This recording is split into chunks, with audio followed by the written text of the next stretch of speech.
Crystal Faulkner with the CPA and Business Advisory firm of Cooney, Faulkner and Stevens. We're here today with Tom Flottman. Tom is the CEO of the Flottman Company, which is a 91-year-old communications business. And Tom, you started out years ago as a printing company. You've certainly are in an industry that's evolved. How has technology allowed you to really redefine yourself and be so innovative? Well, we've seen a lot of changes in our industry, and we started out as a print shop using hot metal type. We evolved into lithography, and now the digital arena kind of drives our industry. And it's using that digital information that's now available that allowed us to get into our latest innovative thinking, which is our Brilliant Communications marketing system. You know, I think that is very innovative, because certainly as a consumer, I very much appreciate when things are mailed to me, when things are delivered in my inbox, on my email, that are relevant to me, very personalized to what I like and what my behavior is. And that's what Brilliant Communications is all about. Well, that's a big part of it. As opposed to traditional marketing methods where you're using one version to fit everybody, which it really doesn't, we are tailoring it, personalizing it, as you said, to fit the interest and the demographics of the individual that we are communicating with. And that certainly seems to me, at least, that would allow you to have a competitive advantage. Well, it is something that's new, and not everyone offers you know, what we do, and it does give us a competitive advantage. You know, I think our customers are interested in, even if they're not using the service, they're interested in aligning themselves with companies that are innovative and have processes and products that they might be interested in the future. And you know, Tom, I know you're a third-generation family member of Flottman Company. Right. Let's talk about that, because that's got to be somewhat of a challenge, but also a wonderful thing to be in a family business generationally. Right. Well, you know, we, as a small business, we're faced with the same challenges any other business is. But overlaying that is the fact that we are a family, and family members are interacting every day on a business basis, but we also have to have Thanksgiving dinner together. So, you know, we've worked on that as well. You know, we are charter members of the Goering Center. It's a family business, privately held and family businesses support system that helps you work through some of those issues that, you know, you face as a family business. Well, Tom, thank you so much for being my guest. You're welcome, Crystal. Pleasure to be here. We are going to continue our conversation with Tom Flottman on WCPO.com/businesswise. So let's talk a little more about the family business, because, you know, my husband and I have our own business as well, and there are some interesting conversations that occur at all times in the day with people who are in business together and they are also a family.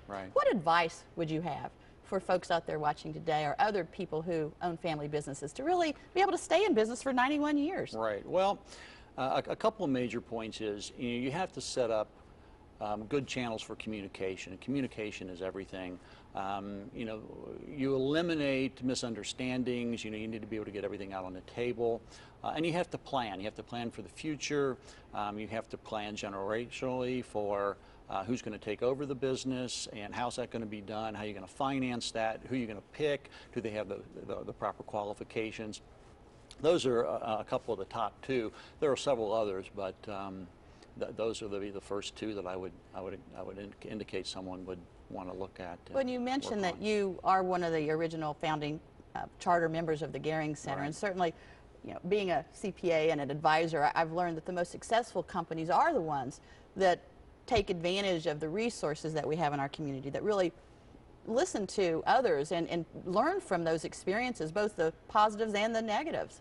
Right. Well, the center is a member-driven organization, and you'll be interacting with your peers, other family businesses. We all have faced the same problems.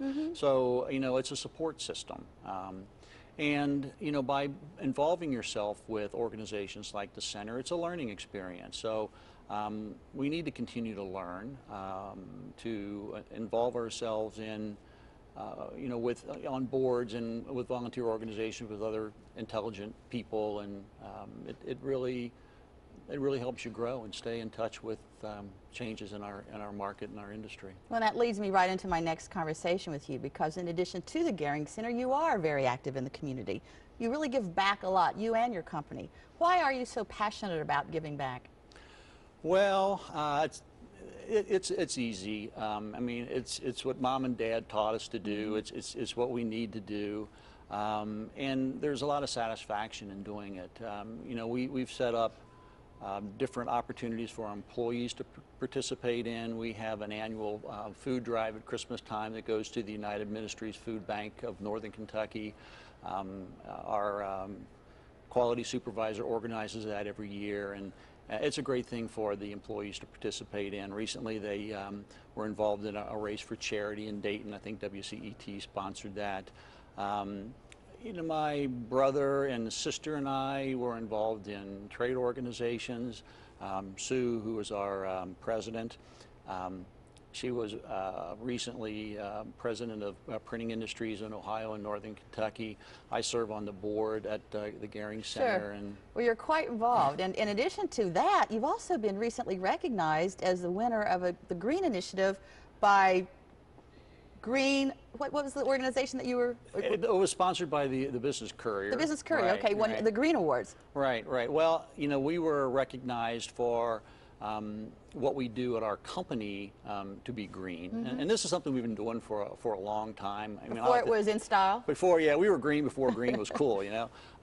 So lots of different things in our shop, you know, recapturing solutions in chemistry, inks, of course, recycling paper materials, etc. And then the last year we've redone the lighting in the plant to be more energy efficient and the like.